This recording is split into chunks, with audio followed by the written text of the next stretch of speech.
वहीं पर ही उस घाट पे बैठ के मैं मेडिटेशन कर रहा था एंड शाम की आरती हो रही थी। उस आरती के टाइम पे जब मेरे को जो एक्सपीरियंसेस जो होने शुरू हुए, वहां से फिर जो मेरी बीएमएच की जो जर्नी है वो स्टार्ट हुई। तो मेरे को उन भीड़ में ना जाके मुझे अपनी इनर जर्नी पे जाने के लिए मेरे को कॉलिंग आई। मैंने आईज क्लोज करी। आईज क्लोज करने के बाद मेरे को व्हाइट एंड वॉयलेट कलर मुझे दिखना शुरू हुआ। बहुत सारे स्टूडेंट्स के साथ में मैंने ये चीज देखी कि जब उन्होंने बीएमएच को जब स्टार्ट किया, अब तो धीरे धीरे करके उनकी लाइफ के अंदर ना उनका जो पूरा पर्सपेक्टिव जो है, अब वो बहुत मेजर ट्रांसफॉर्मेशन आया। एंड बीएमएच का कोर पर्पस है हमारी फिजिकल हेल्थ को हील करना। तो सर ये मोडालिटी एक्चुअली काम करती कैसे है? तो ये जो हीलिंग मोडालिटी का प्रिंसिपल ये है कि आपके जो पास्ट की हेल्थ रिलेटेड की एनर्जीज, प्रेजेंट एंड फ्यूचर की जो एनर्जीज है, ये उन सारी एनर्जीज को एक साथ क्लीन करते हुए आपको एक बैलेंस स्टेट में लेके आता है।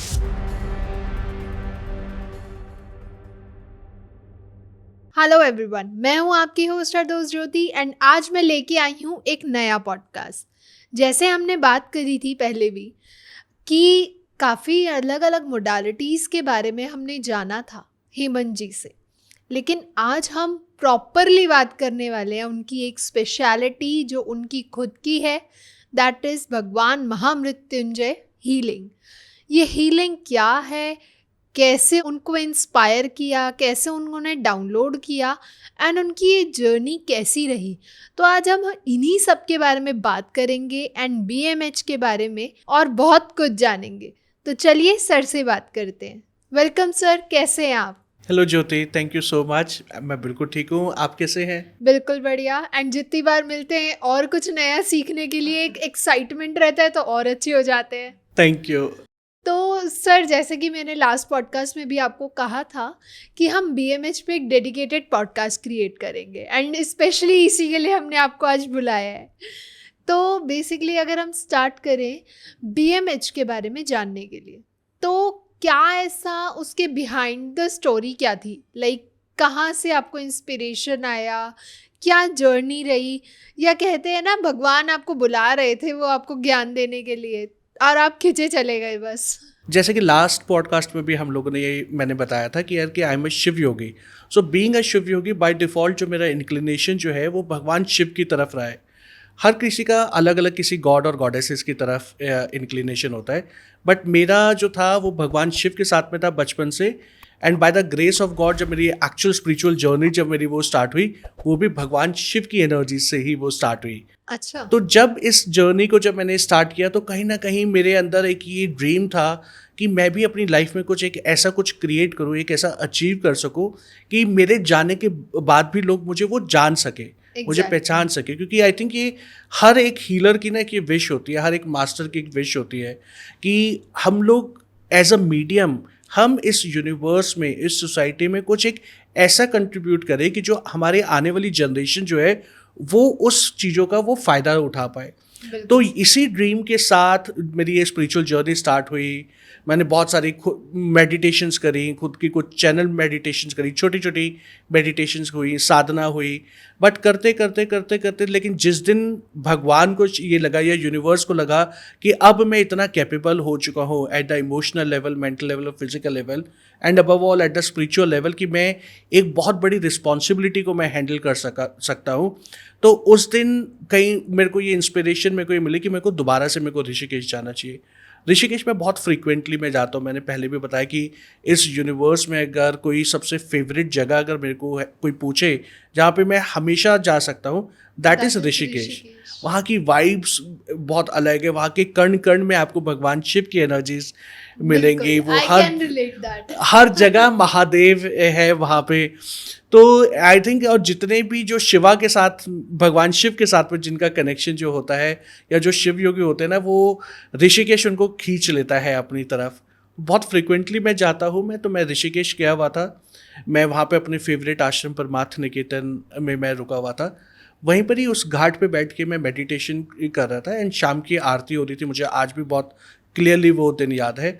तो उस आरती के टाइम पे जब मेरे को जो एक्सपीरियंसेस जो होने शुरू हुए, वहाँ से फिर जो मेरी बीएमएच की जो जर्नी है वो स्टार्ट हुई। वहाँ पे फिर अलग अलग चीज़ों को मैंने डाउनलोड किया, इंटरप्रेट किया एंड देन फाइनली जब उस पूरे स्ट्रक्चर को जब वो क्रिएट किया गया तो उस स्ट्रक्चर को जो नाम जो दिया है वो BMH दिया गया, भगवान महामृत्युंजय हीलिंग। ओके सर, इस स्टोरी का जो बीच का पार्ट है, जब आपने डाउनलोड किया, वो एक्सपीरियंस हमें जानना है। ओके, सो वो ना एक बहुत यूनिक सा एक एक्सपीरियंस था, क्योंकि ऑब्वियसली मैं जब वहाँ पे गया, मैं नॉर्मली रेगुलरली जैसे मैं वहाँ पे जाता हूँ तो मैं मेडिटेशन कर रहा था, चैंटिंग कर रहा था। आरती का पहले का जो माहौल जो होता है वो बहुत ही डिवाइन, बहुत ही यूनिक बहुत होता है। पीस होता है। एक अलग लेवल की पीस एंड कामनेस वहाँ पे रहती है। And Exactly. उस दिन मैंने देखा कि वहाँ पे जब आप परमार्थ निकेतन जब आप जाएंगे तो आप देखेंगे जहाँ पे आरती होती है वहीं पर ही भगवान शिव की एक बहुत बड़ी मूर्ति है। बिल्कुल। तो एग्जैक्टली उस मूर्ति के सामने वहाँ पे सनसेट हो रहा था, और वो सूर्य की उस टाइम पे जो एनर्जीज जो आ रही थी, जो उसकी जो वाइब्स जो थी, उसका जो ग्रेस जो था सूर्य भगवान का, वो उस दिन बहुत यूनिक मुझे दिखाई दिया। एंड उस यूनिकनेस ने मेरे को एनकरेज किया कि यार मुझे ऐसा लगा कि यस, कुछ मेरे सराउंडिंग्स में हो रहा है। मुझे ऐसा कुछ लग रहा है कि भगवान मेरे को ये बार बार ये मैसेज दे रहा है कि that I need to meditate, I need to focus on my self rather than focusing on the surroundings. की सत्संग हो रहा है, चैंटिंग्स हो रही है, भीड़ हो रही है, तो मेरे को उन भीड़ में ना जाके मुझे अपनी इनर जर्नी पे जाने के लिए मेरे को कॉलिंग आई। मैंने आइज़ क्लोज करी। आइज़ क्लोज करने के बाद मेरे को वाइट एंड वॉयलेट कलर मुझे दिखना शुरू हुआ। वाह। एंड हर एक कलर का ना एक रेलिवेंस होता है, और मुझे ये समझ में नहीं आता कि मुझे वाइट और वॉयलेट कलर मुझे क्यों दिखाई दे रहा है। क्योंकि अगर आप सूर्य की तरफ देखेंगे तो नॉर्मली येलो कलर की लाइट आती है, या इवन सनसेट जब हो रहा होता है तो orange colour, almost like orange की शेड होती है। ऑरेंज। तो मुझे ऐसा लगा कि मुझे ऑरेंज कलर क्यों नहीं दिख रहा, या मुझे येलो कलर क्यों नहीं दिख रहा। क्योंकि होता है क्या ना कि एट टाइम्स आपका कॉन्शियस माइंड जो है वो बहुत बहुत मैजिकली वो आपके साथ गेम खेलता है। तो तब मुझे लग रहा, देन आई रियलाइज कि नहीं, कि अगर मुझे वाइट कलर अगर दिखाई दे रहा है with a mix of the violet colour, तो I think I should meditate on that thing. फिर मैंने उस वाइट कलर पे मैंने मेडिटेट किया, और वो वाइट कलर जो है मेरे स्पाइनल कॉर्ड से वो होते हुए मेरी वो पूरी बॉडी के अंदर वो ट्रांसफ़र हुआ। देन उसके बाद अचानक से वो वॉयलेट कलर आया, लेकिन वो वॉयलेट कलर जब आया वो मेरी बॉडी के अंदर नहीं आया, वो मेरी दोनों पाम्स पे आके इट्स लाइक कि विराजमान हो गया वो वॉयलेट कलर, और मेरे पूरे पाम्स के अंदर एक बर्निंग सेंसेशन होनी शुरू हुई। और वो बर्निंग सेंसेशन इतनी इंटेंस थी, इतनी ज़्यादा, कि मुझे ऐसा लग रहा था कि मेरा हाथ जेन्युइनली वो जल जाएगा। एंड इनफैक्ट जब बहुत हीट जब हो जाती है आपकी, जब कभी स्किन जब जल जाती है तो आप स्मेल करके देखो कि बहुत अजीब सा एक आता है ना एक सेल, तो वैसे वो स्मेल मुझे अपने हाथों से आने शुरू हो गई। एक बार को तो मुझे डर लगा, मुझे यार कि ये क्या हो रहा है, कहीं मेरी स्किन जल तो नहीं रही है, कुछ हो तो नहीं रहा। तो उसी फियर में मैंने एकदम से अपनी आइज़ मैंने खोली, और जब मैंने अपने पाम्स को जब वो मैंने देखा तो लिटरली मेरे को, मैं अपने पाम्स में उस वॉयलेट लाइट को फील कर पा रहा था। मैं वो फिजिकली उस वॉयलेट लाइट को मैं देख पा रहा था। एंड जैसे ही मैंने उस लाइट को देखा, देन आई रियलाइज कि नहीं, ये बर्निंग सेंसेशन नहीं है, it is beyond my imagination. Then again I went into the meditation. वहाँ पे फिर मुझे कुछ सिम्बल्स डाउनलोड होने शुरू हुए, कुछ प्रोसेस मेरे डाउनलोड हुए। जब ये सब कुछ डाउनलोड हुआ, फिर मैं अपने रूम में गया, मैंने उसकी जर्नलिंग करनी शुरू करी। क्योंकि होता क्या ना कि जब आपको डाउनलोड हो रहे होते हैं तो आपको सारी चीज़ें याद नहीं रहती, तो उस टाइम पे सबसे बेस्ट ये होता है कि हम लोग उस चीज़ को लिख लें, क्योंकि बाद में फिर आप उसके ऊपर रिकॉल कर सकते हो, आप ये आइडेंटिफाई कर सकते हो, अच्छा मुझे क्या मैसेज मिला या मेरा क्या एक्सपीरियंस हुआ। फिर मैंने उसकी जर्नलिंग करी। जर्नलिंग करने के बाद उस प्रोसेस को मैंने अपने फ्रेंड के साथ में मैंने डिस्कस किया। मैंने उससे पूछा, मैंने कहा ठीक है यार, कि मुझे ऐसे ऐसे एक्सपीरियंस हुआ, तो क्या ये एक्सपीरियंस सही है, इसको हम लोग कैसे कर सकते हैं। फिर उस तरीके से उस मॉडलिटी को फिर काम किया। एंड जो वाइट और वॉयलेट कलर जो है इस BMH हीलिंग मॉडलिटी में सबसे मेजर रोल प्ले करता है। एंड ये दो जो कलर जो हैं, आई कैन से कि these two colours are the transformative colours. क्योंकि इन जनरल भी लाइक जैसे अगर मैं बात करूं तो वाइट कलर हमारी लाइफ में एक पीस को क्रिएट करता है, राइट। बिल्कुल सर। जब हम लोग कहते हैं ना वाइट जब पहना हुआ होता है तो आप बहुत शांत हो जाते हो, बहुत रिलैक्स हो जाते हो, एक डिफरेंट लाइफ तरीके की कामनेस लेके आता है।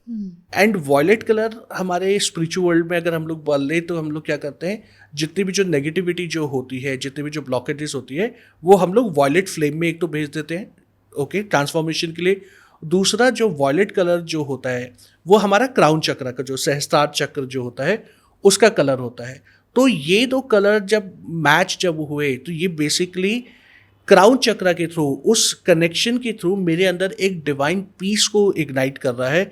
एंड उस पीस के साथ साथ में जितने भी जो ब्लॉकेजेस है मेरी लाइफ में, चाहे वो इमोशनल लेवल पे है, मेंटल लेवल पे है, फिजिकल लेवल पे, स्पिरिचुअल लेवल पे है, उन सारी ब्लॉकेजेस को ये वॉलेट कलर साथ के साथ उसको रिलीज करता जा रहा था। तो सर जब आपने उसको जर्नलिंग करी और उसको इंटरप्रेट करने का आपने ट्राई किया तो आपको क्या क्या चैलेंजेस लगे और क्या क्या आपका एक्सपीरियंस रहा? बिकॉज जब आपके पास वो एनर्जी, वो डिवाइन पावर आ रही थी, तो उस टाइम पे इंसान अगर कोई भी होगा तो उसका दिमाग तो it was totally numb. Correct. तो उसके बाद का जो प्रोसेस रहा आपका, कि क्या उस कैसे आपने अपने आप को हैंडल किया? इवन आपने बताया था कि आपकी एक विश लिस्ट थी, आपको खुद के नाम पे या खुद की कुछ एक स्पेशलिटी लेके आनी थी, एंड फाइनली वो दिन आ गया था आपके पास कि अब आपके पास वो पार थी, एक पार आपके पास आ गई थी, एक हीलिंग, एक डिवाइन,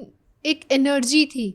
तो वो जो एक्सपीरियंस था, वो हैप्पीनेस थी, एक्साइटमेंट थी या कंफ्यूजन था, क्या इमोशन था? तो जब मैंने को ये प्रोसेस जब ये डाउनलोड हुआ तो उस टाइम पे मेरे को ये था, मैं भाग के मैं जल्दी से मैं अपने रूम में मैं गया, एंड रूम में जाने के बाद ना मैंने पहले तो मैं उसको लिख रहा था, क्योंकि मुझे ये था कि मैं पहले जल्दी से मैं लिख लूँ, क्योंकि कोई भी एक ऐसी डिटेल नहीं होनी चाहिए जो मेरे से मिस आउट हो जाए। उस टाइम पर तो मुझे कुछ भी फीलिंग नहीं हुई, क्योंकि मेरा सारा फोकस जो था ना वो सिर्फ लिखने पे था। लेकिन जब वो रात को रिलैक्स होके डिनर करने के बाद जब वो मी टाइम जब वो था, जब आप आप सारे पूरे दिन को पूरा रिकॉल करते हो कि आपने क्या अच्छा किया, क्या बुरा किया, क्या आपके एक्सपीरियंसेस थे, फिर मैं जब वो जर्नल जब मैं अपना खोल के बैठा और जब मैंने उसको पढ़ना शुरू किया, तो मैं पढ़ता जा रहा था और रोता जा रहा था, पढ़ता जा रहा था और रोता जा रहा था। क्योंकि होता ना कि जो आपकी एक बहुत बड़ा लाइफ का कोई ड्रीम है और जब वो अनएक्सपेक्टेडली पूरा हो जाए, राइट, जब आप सोच भी नहीं रहे, आपके वाइल्डेस्ट ड्रीम में भी नहीं आ रहा कि आप उस मुकाम पे पहुंच चुके हो कि जहाँ पे क्रिएटर खुद आपको ब्लेस करके एक मीडियम उसने आपको चूज़ किया है कि ताकि आप लोगों के एक अलग लेवल पे आप जाके आप हेल्प कर सको। तो जब वो रियलाइजेशन उस मोमेंट जब मेरे को हो रहा था, तो वो एक ऐसा मोमेंट था कि बस उस टाइम पे ना वो रोना ही आ जाता। अभी भी मेरे को गूज बम्प हो रहे जब मैं उस एक्सपीरियंस को रिकॉल कर रहा हूँ मैं। एग्जैक्ट। क्योंकि वहाँ पे ना सबसे बड़ी जो एक फीलिंग थी ना वो एक ग्रैटिट्यूड की थी कि आई वॉज लाइक कि भगवान ने एटलीस्ट मुझे एक चूज़ किया कि इतने सारे लोग हैं, अगर हम लोग देखें करोड़ों लोग इस दुनिया में हैं, लाखों करोड़ों हीलर्स हैं, बहुत अच्छे अच्छे हीलर्स भी हैं, कोई नए बच्चे भी इस फील्ड के अंदर आ रहे हैं, लेकिन उन सब में से अगर क्रिएटर ने अगर मुझे चूज़ किया है तो I think I am one of the blessed one, right. तो वहाँ पे उसको इंटरप्रेट करने में फिर थोड़ा सा लॉजिकल माइंड भी चल रहा था, क्योंकि नॉर्मली क्या होता है कि जब आप इस तरीके की चैनलिंग जब कर रहे होते हो तो कभी कभी आपका जो लॉजिकल माइंड है ना वो आपके साथ में गेम प्ले करता है। वो गेम प्ले इसलिए करता है जस्ट टू चेक कि यार कि आप जो भी डाउनलोड कर रहे हो, जो इंटरप्रेट कर रहे हो, आपको उस चीज़ के ऊपर फेथ है या नहीं है। तो वहाँ पे बहुत सारे इंटरप्रिटेशन में थोड़ा सा मेरे को टाइम लगा, समझने में टाइम लगा, अपने इमोशंस को बैलेंस करने में टाइम लगा। पर लेकिन जब मैं एक अपने अवेयरनेस वाले जोन में जब मैं आया, एक ह्यूमन एस्पेक्ट को हटा के, ठीक है, ह्यूमन एस्पेक्ट में ये था कि आप रो रहे हो, आप ओवरवेल्म फील कर रहे हो, अच्छा भी लग रहा है, प्राउड फील भी हो रहा है। तो जब मैंने उस चीज़ को एज अ स्पेक्टेटर की तरह देखना शुरू किया, अपनी उस डिवाइन अवेयरनेस में आके जब मैंने देखना शुरू किया, तब उस प्रोसेस को राइट डाउन करना, उसको सही तरीके से, सही मायने में एक शेप देके, एक प्रॉपर पाथ क्रिएट करके जब उस चीज़ को किया, फिर वो जर्नी थोड़ा सा ईजी हो गई थी। बट येस कि जो पहले 1-2-3 घंटे का जो एक्सपीरियंस जो था वो थोड़ा सा एक ओवरवेलमिंग एक्सपीरियंस था मेरे लिए। That is great. तो ये BMH, भगवान महामृत्युंजय हीलिंग, ये नाम कैसे सोचा आपने? अब जब ये सबसे बड़ा एक बैटल था मेरे अंदर, क्योंकि अब ये जब चैनल हो गई मोडालिटी, तो अब मुझे ये था कि आप इसको सिखाना है। अब आपको कुछ सिखाना है तो आपको इसको प्रमोट करना पड़ेगा, लोगों को अवेयरनेस देनी पड़ेगी। तो क्या नाम रखा जाए? तो पहले एक थोड़ा सा लालच आता है ना, I will be very honest. तो मुझे ऐसा लगा कि यार कि पहले ना मैं कुछ अपने नाम से रिलेटेड या अपनी एनर्जी से रिलेटेड जो है ना, मैं ऐसा कुछ रखता हूँ। मैं बहुत सारे चीज़ों को थोड़ी देर बाद सोचता रहा कि मेरे को अपने नाम से रिलेटेड रखना है या अपनी आइडेंटिटी से रिलेटेड रखना है। But then finally I realise कि मैं तो कुछ हूँ ही नहीं। मैं कौन हूँ? Like I am just a medium, right. तो मीडियम जो होता है ना, उसकी कोई रिस्पॉन्सिबिलिटी नहीं होता है, उसका कोई रेलिवेंस नहीं है। ये मोडालिटी किसने मुझे चैनलाइज करी, किसने मुझे ब्लेस करी है? भगवान महामृत्युंजय ने ब्लेस करी है। और भगवान महामृत्युंजय किस लिए हैं? हमारी हेल्थ के लिए है, हमारी लाइफ फोर्स एनर्जीज को बढ़ाने के लिए है, हमारी लाइफ में जितने भी प्रॉब्लम्स हैं उन प्रॉब्लम्स को ईज डाउन करने के लिए है। तो मुझे ऐसा लगा कि नाम वही रखना चाहिए जिससे लोग कनेक्ट कर सकें और लोग एक ह्यूमन बीइंग से, एक इंडिविजुअल से वो कनेक्शन शायद ना फील कर पाए, लेकिन जो वो क्रिएटर है उससे जब वो कनेक्शन जब वो फील करेंगे तो जो नाम जो है ना वही अपने आप में बहुत कुछ हो जाता है। लोग आज की डेट में नाम के चक्कर में लड़ाइयाँ शुरू हो जाती हैं, राइट? तो मुझे ये था कि यार कि नाम मुझे एक ऐसा रखना है कि जहाँ पे जितने भी लोग जो हैं जो ग्लोबली उस नाम के साथ में कनेक्ट कर पाए, तो वहाँ पे देन बहुत सारे परमुटेशन कॉम्बिनेशन के बाद then finally I have decided कि जो क्रिएटर जो है, रियल क्रिएटर जो है, उसी के नाम पे ही ये मॉडलिटी होनी चाहिए। तो मैंने एज इट इज़ भगवान महामृत्युंजय हीलिंग करके मैंने रखा और आज की डेट में कॉपीराइट है ये हीलिंग मॉडलिटी हमारे पास एंड मैं ही इसको ओवरऑल ग्लोबली मैं इसको सिखाता हूँ। ओके। तो अगर मैं बात करूं तो ये हीलिंग मोडालिटी का सोल पर्पस क्या है? क्या ये हमारी, जैसे हम रेकी देखते हैं, हम लोग आकाशिक रिकॉर्ड्स देखते हैं, हमारे कार्मिक हील करते हैं या सोल हीलिंग होती है, तो इसका पर्पस क्या है बीएमएच का? बीएमएच का कोर पर्पस है हमारी फिजिकल हेल्थ को हील करना। ओके। क्योंकि जब तक मेरा शरीर जो है, जब तक वो मेरा साथ नहीं देगा, तब तक मैं अपनी लाइफ के अंदर कुछ भी काम नहीं कर सकता। बिल्कुल। एंड बहुत सारे इश्यूज ऐसे होते हैं कि अगर आप मेडिकली देखोगे, कई लोगों की रिपोर्ट्स, मेडिकल रिपोर्ट्स बिल्कुल ठीक होती हैं, लेकिन फिर भी वो हेल्थ इश्यूज जो के थ्रू वो गो थ्रू कर रहे होते हैं। तो तब मुझे ऐसा लगा कि ऐसी कोई जो इसका जो पर्पस जो है वो इस तरीके से पर्पस होना चाहिए कि जहाँ पे हम लोग प्योरली हेल्थ के ऊपर हम लोग काम करें। क्योंकि इमोशंस को हैंडल करने के लिए बहुत सारे डिफरेंट टूल्स हैं हमारे पास। लाइक आप करुणा रेकी कर सकते हो, आप क्रिस्टल्स के थ्रू आप काम कर सकते हो, आप अपनी शेडोज़ के ऊपर आप काम कर सकते हो। तो वहाँ पे काम करने के लिए बहुत सारी चीज़ें हैं, लेकिन जो एक ऐसी हीलिंग मोडालिटी जो सिर्फ और सिर्फ हेल्थ के ऊपर काम करे वो मुझे चैनलाइज करनी थी। तो बीएमएच मेनली जो आपके काम करेगी वो फिजिकल हेल्थ इश्यूज के ऊपर काम करेगी। तो सर ये मोडालिटी एक्चुअली काम करती कैसे है? तो इसके पीछे क्या प्रिंसिपल है, क्या पर्पस है? सो जैसे हम लोगों ने पहले डिस्कस किया, तो जब ये हीलिंग मोडालिटी जब ये चैनलाइज जब ये करी, तो वहाँ पे दो कलर्स मुझे दिखाई दे रहे थे, white colour and violet colour. इन्हीं दोनों कलर्स को बेस बनाते हुए इसके मैंने हीलिंग को प्रोसेस किया। तो जो ये वाइट कलर जो है, ये बेसिकली हमारे जो पास्ट से रिलेटेड जो हमारे जो इश्यूज जो आ रहे होते हैं, जो हेल्थ रिलेटेड प्रॉब्लम्स होती है, हम लोग उन प्रॉब्लम्स को इसमें डील करते हैं। अब बहुत सारी चीज़ें होती हैं, जो कोई क्रॉनिक डिसीज़ जो है, वो क्रॉनिक डिसीज़ आपकी लाइफ में काफ़ी टाइम से, साल 2 साल 3 साल से है, तो यानी कि इट मीन्स कि वो पास्ट में वो ऑलरेडी एनर्जीज क्रिएट कर चुका है। तो वाइट कलर हम लोगों की क्या करता है, जितनी भी जो हम लोग ऐसी नेगेटिव एनर्जीज को प्रेजेंट में जो ये कैरी कर रहे हैं, वाइट कलर उन सारी की सारी एनर्जीज को क्लीन करता है, रिलीज करता है। एंड वॉयलेट कलर साइमल्टेनियसली क्या करता है कि प्रेजेंटली अगर मेरे कोई हेल्थ इश्यूज, मेरे सेल्स में अगर कुछ क्रिएट हो रहा है, मेरे किसी ऑर्गन के अंदर अगर कोई हेल्थ इश्यूज क्रिएट हो रहा है जो अभी तक मुझे फिजिकली मैनिफेस्ट नहीं हुआ है, दिखा नहीं है, तो वो वॉयलेट कलर उन एनर्जीज को क्लीन करते हुए फ्यूचर में भी, मीन जो मेरे ऑरा में जो आ गया है उसको क्लीन करता है। तो अगर मैं इसको एक समराइज करूं मैं इसको, तो ये जो हीलिंग मोडालिटी का प्रिंसिपल ये है कि आपके जो पास्ट की हेल्थ रिलेटेड की एनर्जीज, प्रेजेंट एंड फ्यूचर की जो एनर्जीज है, ये उन सारी एनर्जीज को एक साथ क्लीन करते हुए आपको एक बैलेंस स्टेट में लेके आता है। ओके। मतलब आपके अंदर जितने भी प्रॉब्लम्स चल रहे हैं, चाहे वो हेल्थ से रिलेटेड है, अपनी बॉडी से रिलेटेड है, वो सारे जो इश्यूज है उनका जो एसेंस निकाल के आपको एक प्योर फॉर्म में निकाल के दे देता है। यस। तो सर जैसे भी अभी आपने बताया कि ये फिजिकल बॉडी को बहुत अच्छे से हील करती है, तो क्या बीएमएच से हम अपनी स्पिरिचुअल कोर को भी अच्छा कर सकते हैं? यस, डेफिनेटली बिल्कुल कर सकते हैं, क्योंकि इसमें हम लोग अपने कर्मास को भी हील करना शुरू करते हैं। तो हमारी लाइफ में जितनी भी जो ब्लॉकेजेस हैं या जितने भी जो हम लोग ब्लेसिंग्स रिसीव कर रहे हैं, कुछ भी अगर मेरी लाइफ में कुछ अच्छा हो रहा है या बुरा हो रहा है, वो मेरे कर्मास की वजह से ही है, राइट? तो जब इस हीलिंग मोडालिटी को जब हम लोग यूज़ करते हैं, तो इसके अंदर हम लोग कार्मिक क्लिनजिंग भी हम लोग करते हैं। तो जैसे जैसे मेरे कर्मास मेरे क्लीन होंगे, जैसे जैसे मेरी ब्लॉकेजेस रिलीज होंगी, तो वैसे वैसे मेरा जो असेंशन का जो पाथ जो है वो और क्लियर होता रहेगा एंड वो इवेंचुअली मेरी लाइफ के अंदर एक अवेयरनेस लेके आएगा, प्योरिटी लेके आएगा एंड वो जो प्योरिटी जो है वो मेरे को फर्दर एनकरेज करेगी कि मुझे और अपनी स्पिरिचुअल जर्नी में आगे लेके आना है। तो एंड मैंने ये बहुत सारे स्टूडेंट्स के साथ में मैंने ये चीज़ मैंने देखी कि जब उन्होंने BMH को जब स्टार्ट किया, अपनी हीलिंग जर्नी को, इस मॉडलिटी को यूज़ करते हुए जब किया, तो धीरे धीरे करके उनकी लाइफ के अंदर ना उनका जो पूरा पर्सपेक्टिव जो है अपनी लाइफ को लेके, अपने रिलेशनशिप्स को लेके, अपनी एनर्जीज को लेके, वो बहुत मेजर ट्रांसफॉर्मेशन आया। एंड आज की डेट में they are doing really good. तो वहाँ पे जो एक स्पिरिचुअल एवोल्यूशन जो है वो डेफिनेटली ये हीलिंग मोडालिटी आपको उसके अंदर भी हेल्प करती है।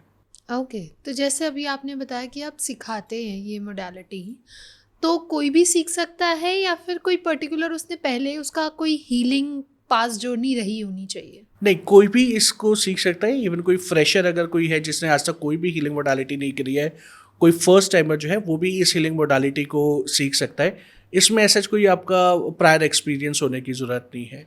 बस जो मिनिमम जो एज क्राइटेरिया जो मैंने रखा हुआ है वो 14 ईयर्स है। सो आइडली यू शुड बी 14+, तो आप इस हीलिंग मोडालिटी को बिल्कुल सीख सकते हैं। ओके, तो ऐसा क्यों? क्योंकि मुझे ऐसा लगता है कि जो ये हीलिंग्स जो ये होती हैं, ये हीलिंग जो है ये हर किसी का बर्थ राइट है। Like happiness is the birth right of everyone, exact. Financial growth is the birth right of everyone. उसी तरीके से जो हीलिंग जो है वो भी हर किसी का बर्थ राइट है। The only thing is we should know how to claim, where to claim and when to claim. तो जब हम लोग 14 ईयर्स के जब हम लोग हो जाते हैं तो हमारे अंदर एक थोड़ा सा इमोशनल मैच्योरिटी आनी शुरू हो जाती है, राइट। तो उस मैच्योरिटी जब हमारे अंदर वो एक अवेयरनेस जब क्रिएट हो रही है, वो मैच्योरिटी आ रही है, उसी ही टाइम पे जब हम लोग अपनी लाइफ में अपने बच्चों को जब सही डायरेक्शन में हम लोग डाल देंगे, जिसको हम लोग बोलते हैं ना संस्कार, कि जब बच्चे छोटे होते हैं तभी से उनको संस्कार देते हैं कि आप अच्छा करो, लोगों की सेवा करो, ह्यूमन वैल्यूज होनी चाहिए, इररिस्पेक्टिव ऑफ फैक्ट कि कोई रिक्शा चला रहा है तो भी आपने उसको रिस्पेक्ट देनी है, कोई आपसे बड़ा है उसको भी रिस्पेक्ट देनी है। तो ये एक ऐसी एज होती है कि जहाँ पे आप अपने बच्चों को एक नए स्ट्रक्चर में आप बहुत ईजिली डाल सकते हो, क्योंकि उस एज से आपके बच्चों के रियल एक्सपीरियंसेस क्रिएट होना शुरू हो जाते हैं। तो जब उनके रियल एक्सपीरियंसेस जब क्रिएट होना शुरू होते हैं तो उस टाइम पे जब आप ये डालोगे तो एक बच्चे की जो ओवरऑल लाइफ जो है उसको एक सही डायरेक्शन मिलेगी, उसके अंदर एक स्पिरिचुअल एस्पेक्ट आएगा एंड वो एक अच्छा इंसान भी बन पाएगा। तो इसी वजह से मैंने उसको एक 14+ का मैंने उसको एक क्राइटेरिया दिया है कि ताकि वो बच्चा अपनी उस अवेयरनेस में आके सीख सके। तो सर BMH के कोई साइड इफेक्ट है या ये कम्प्लीटली सेफ है? ये जो मॉडलिटी जो है ये 100% सेफ है। इनफैक्ट सारी ही मॉडलिटीज़ जो होती है वो 100% सेफ है, क्योंकि यहाँ पे हम लोग कॉस्मिक एनर्जीज़ को मैं इन्वोक कर रहा हूँ, मैं भगवान महामृत्युंजय की एनर्जीज़ को इन्वोक कर रहा हूँ। तो ये तो वही बात होगी कि अगर मैं पूछूं कि सर कि अगर मैं भगवान महामृत्युंजय की अगर मैं पूजा कर रहा हूँ तो ये सेफ़ है या नहीं है, अगर मैं भगवान शिव को अगर मैं उनका नाम जप कर रहा हूँ तो वो सेफ़ है या नहीं है। क्योंकि ये आप देखेंगे ये जितनी भी जो हीलिंग मोडालिटी जो है, लाइक जैसे स्पेशली अगर हम लोग BMH की बात करें, ये हायर फ्रिक्वेंसी पे वाइब्रेट करती है। Exactly. तो जब ये हायर फ्रिक्वेंसी पे जब ये वाइब्रेट कर रही है तो वहाँ से ये क्या चीज़ डाउनलोड कर रही है, ओनली दी पॉजिटिव एनर्जीज। तो BMH का कोई भी साइड इफेक्ट नहीं है, क्योंकि ये आप डायरेक्टली उस क्रिएटर के साथ में आपका कनेक्शन एस्टेब्लिश कर रही है। तो जब आप उस क्रिएटर के साथ में जब आप कनेक्ट हो गए तो वहाँ से तो नेगेटिविटी कुछ आ ही नहीं सकती। So this healing modality is 100% safe for everyone.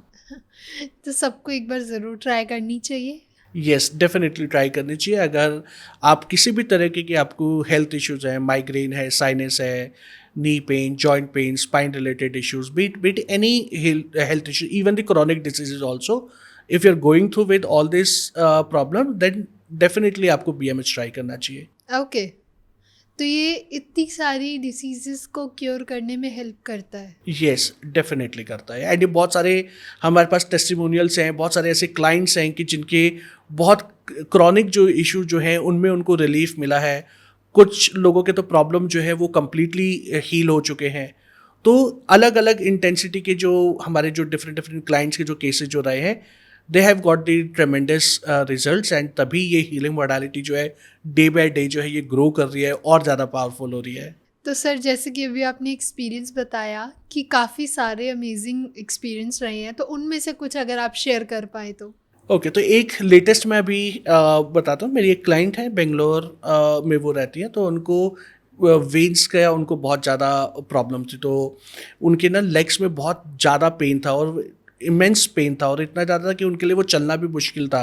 And वो सीनियर भी हैं, मतलब कि she must be around 60s, right. तो होता है ना कि एज के साथ में भी आपकी चीज़ें होती है, लेकिन वहाँ पे जब उनको वेरिकोस पेन जब वो होना शुरू हुआ तो वो इतना ट्रेमेंडस था कि उनसे चलना भी मुश्किल था। उन्होंने मुझसे पहले तो स्टार्टिंग में उन्होंने मुझसे हीलिंग्स ली। मैंने उनको 1 महीना 1.5 महीना हीलिंग किया, और जब उनको वो रिलीफ मिलना शुरू हुआ, उनको जब वो फेथ आना शुरू हुआ, तब मैंने उनको सिखाई भी हीलिंग मोडालिटी। मैंने उनको बोला कि अब आपने इस हीलिंग मोडालिटी को एक्सपीरियंस कर लिया, क्योंकि जब तक आप किसी भी मोडालिटी को जब तक आप एक्सपीरियंस नहीं करोगे ना, आपको पता नहीं लगेगा कि उसका बेनिफिट क्या है। एग्जैक्टली। राइट। तो जब उन्होंने उस चीज़ को एक्सपीरियंस करके फिर बाद में अपने आप को और ज़्यादा हील करना शुरू हुआ, तो आज की डेट में उनको ऑलमोस्ट लाइक 90-95% का जो है वो रिलीफ है। उनके टेस्टिमोनियल्स जो है मेरी वेबसाइट पे भी है, मेरे इंस्टाग्राम चैनल पे भी है। सो ऐसे बहुत सारे रिजल्ट्स हैं, बहुत सारे फीडबैक्स हैं।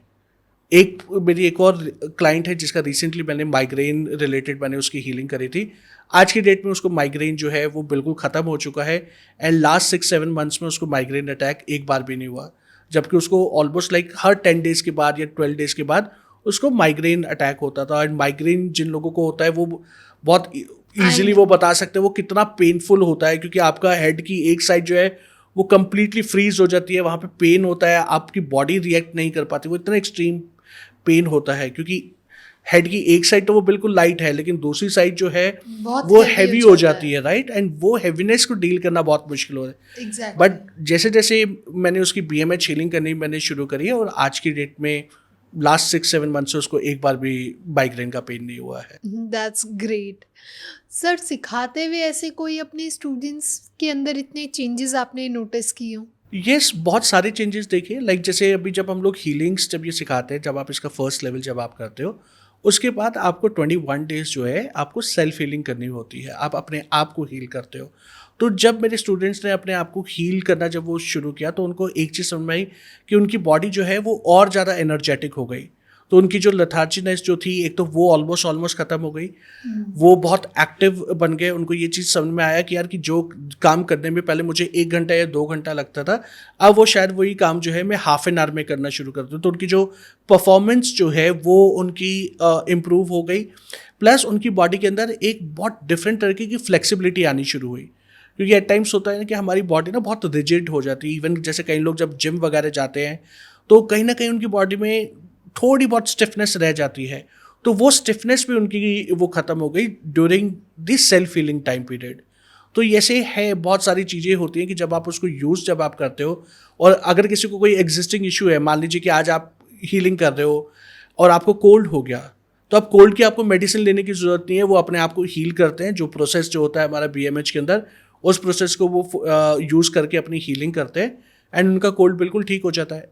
फीवर हो गया उनको, तो अब उनको मेडिसिन इतनी जल्दी लेने की ज़रूरत नहीं पड़ती। ठीक है, वो मेडिसिन अगर कोई बहुत मेजर अगर कोई इशू है या कोई रेगुलर अगर उनका कोई ट्रीटमेंट चल रहा है, तो ऑब्वियसली डॉक्टर जो हैं वो राइट पर्सन जो होते हैं कि वो ये डिसाइड करने के लिए कि इस पेशेंट को मेडिसिन कंटिन्यू करनी है या नहीं करनी।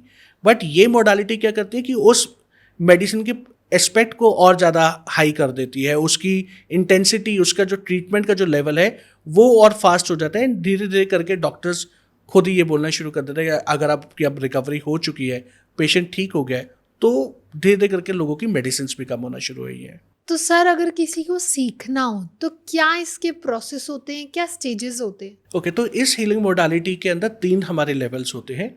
तो जो फर्स्ट लेवल जो होता है वो होता है भगवान Mahamrityunjay basic healer level. Basic healer level करने के बाद आप अपनी हीलिंग कर सकते हैं, मीन्स सेल्फ हीलिंग आप कर सकते हैं, एंड किसी और पर्सन की आप हीलिंग कर सकते हैं। अब जब हम लोग किसी और पर्सन की जब हम लोग हीलिंग करते हैं, तो उसके अंदर 2 हमारी सिचुएशन हो सकती है, एक तो डायरेक्ट हीलिंग और एक डिस्टेंस हीलिंग। डायरेक्ट हीलिंग का मतलब हो गया कि लाइक जैसे आप मेरे सामने अभी आप बैठे हुए हैं, और अगर आप अपने कोई हेल्थ इश्यूज़ लेके आए और आप मेरे सामने बैठे, तो मैं आपको साइमल्टेनियसली मैं आपको हील करना मैं शुरू कर दूंगा। तो वो हो गई हमारी डायरेक्ट हीलिंग। डिस्टेंस हीलिंग क्या होता है कि कोई और पर्सन है, लेट्स से कि वो दिल्ली के किसी और पार्ट में बैठा हुआ है, या लंदन में बैठा हुआ है, या अमेरिका में बैठा हुआ है, वो बहुत डिस्टेंट पे है, तो उस पर्सन को भी हम लोग यहीं पर ही बैठे बैठे जो है हम लोग उसको हीलिंग्स दे सकते हैं। तो वो होता है हमारा डिस्टेंस हीलिंग। ओके। तो फर्स्ट लेवल करने के बाद आप सेल्फ हीलिंग कर सकते हो, डायरेक्ट हीलिंग कर सकते हो एंड डिस्टेंस हीलिंग कर सकते हो। ये करने के बाद 21 डेज आपको अपनी सेल्फ हीलिंग करनी है एंड उसके बाद ही आप एलिजिबल बनते हो नेक्स्ट लेवल करने के लिए। तो जो नेक्स्ट लेवल जो हमारा है वो है BMH कार्मिक लेवल। ओके। BMH कार्मिक लेवल में हम लोग जो हीलिंग्स के ऊपर जो फोकस करते हैं वो सिर्फ और सिर्फ हेल्थ रिलेटेड कर्मास को क्लीन करने में हम लोग फोकस करते हैं कि आप अपने पास्ट लाइफ से कौन से ऐसे कर्मा लेके आ रहे हो, आपकी लाइफ के ऐसे कौन से अनफुलफिल्ड लेसन्स हैं जो आपको इस लाइफ में उसको कंप्लीट करना है, जिसकी वजह से आपको हेल्थ इश्यूज हो रहे हैं। तो BMH का जो सेकंड लेवल है वो आपकी प्योरली कार्मिक क्लिनजिंग के ऊपर काम करता है एंड ये जैसे जैसे आप ये कार्मिक क्लिनजिंग करोगे वैसे वैसे आपका जो असेंशन जो है, आपका जो एवोल्यूशन जो है वो और फास्ट होना शुरू हो जाता है। क्यों? क्योंकि आप अपने कार्मिक टाइज को आप रिलीज कर रहे हो। जो हमारा जो थर्ड लेवल जो होता है वो होता है हमारा मास्टर टीचर लेवल। तो इस मॉडलिटी के मास्टर बन के अगर आप किसी को सिखाना चाहते हो एज अ चैनल की तरह, आप उसको लोगों को अट्यून करना चाहते हो, तो उसमें फिर हम लोग थर्ड लेवल में हम लोग वो टीचर्स हम लोग रेडी करते हैं एंड ताकि आप लोगों को जाके और सिखा सको, आप अपने स्टूडेंट्स को भी एम्पावर कर सको। तो ये 3 लेवल आज के डेट में है BMH के अंदर। तो एक कंसेप्ट सर हमने ऑफ कैमरा डिस्कस किया था, that is divine healing sheet. तो ये कंसेप्ट मुझे बहुत इंटरेस्टिंग लगा एंड इवन हमारी ऑडियंस के लिए भी आप थोड़ा इसके बारे में बता पाए तो। हाँ, ये इस हीलिंग मोडालिटी का एक USP है क्योंकि जो आपको बाकी की हीलिंग मोडालिटीज़ में आपको कहीं पर भी नहीं मिलेगा। इसके अंदर जो डिवाइन हीलिंग शीट का मतलब हो गया कि ये यहाँ पे एक ऐसी शीट क्रिएट हो जाती है हमारे चारों तरफ, और इनफाइनाइट हीलिंग शीट क्रिएट हो जाती है कि आप कभी भी किसी भी टाइम किसी भी पर्सन को, किसी भी एनिमल को, किसी भी बर्ड को आप हील कर सकते हो।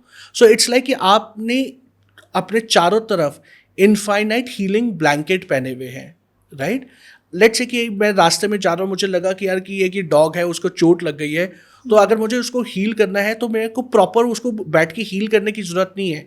मैं सिर्फ अपने ऑरा से, अपने एनर्जी फील्ड से एक लेयर में निकालूंगा एंड देन मैं उस डॉग के पास भेज दूंगा। Okay. और वो डॉग जो है वो हील होना शुरू हो जाएगा। लेट्स से कि फुटपाथ पे कोई पर्सन बैठा हुआ है जिसके पैर में चोट लगी हुई है, वहाँ पे उसको उसको घाव बन गया है, तो सिंपली आपने एक शीट निकाली और आप उसको वो शीट जो है एनर्जी लेवल पे आप ट्रांसफ़र कर दोगे तो वो ऑटोमेटिकली हील होना शुरू हो जाएगा। तो इट मीन्स ये जो हीलिंग मॉडलिटी जो है ये आपको 24/7 एक हीलिंग इंस्ट्रूमेंट आपको बना देता है कि जिसके लिए आपको स्पेसिफिक बैठने की ज़रूरत नहीं है। चलते फिरते, उठते बैठते, खाते पीते आप कभी भी कहीं पर भी किसी को भी आप हील कर सकते हो। तो ये जो यूनिकनेस जो है ये इसके अंदर ही है, हमारी ही इस हीलिंग मॉडलिटी में है, तभी मैंने उसका नाम दिया है डिवाइन हीलिंग शीट। एक ऐसी इनफाइनाइट शीट जिसके थ्रू आप किसी को भी हील कर सकते हो। दैट इज़ टोटली न्यू, और ये कंसेप्ट आई गेस मैंने तो नहीं सुना और हमारी ऑडियंस ने भी नहीं सुना होगा। तो thank you so much sir for a wonderful session, क्योंकि मेरी बातें, मेरे क्वेश्चन कभी ख़त्म नहीं होने वाले एंड पॉडकास्ट का एक टाइम ड्यूरेशन होता है, उसके तहत हमें यही आज एंड करना पड़ेगा। लेकिन हम और क्वेश्चंस के साथ और डिस्कशंस के साथ आएंगे और नए नए टॉपिक्स आपके लिए लेके आएंगे और जानेंगे आपके बारे में। जी definitely. Thank you Jyoti, thank you so much. And अगर आपको इस मोडालिटी के बारे में और इन डेप्थ जानना हो या और कुछ आपका सजेशन हो, कोई क्वेश्चन हो, तो प्लीज़ हमें कमेंट करके बताइए। हम आगे आने वाले पॉडकास्ट में उन्हें ज़रूर कवर करेंगे। तब तक के लिए थैंक यू जी।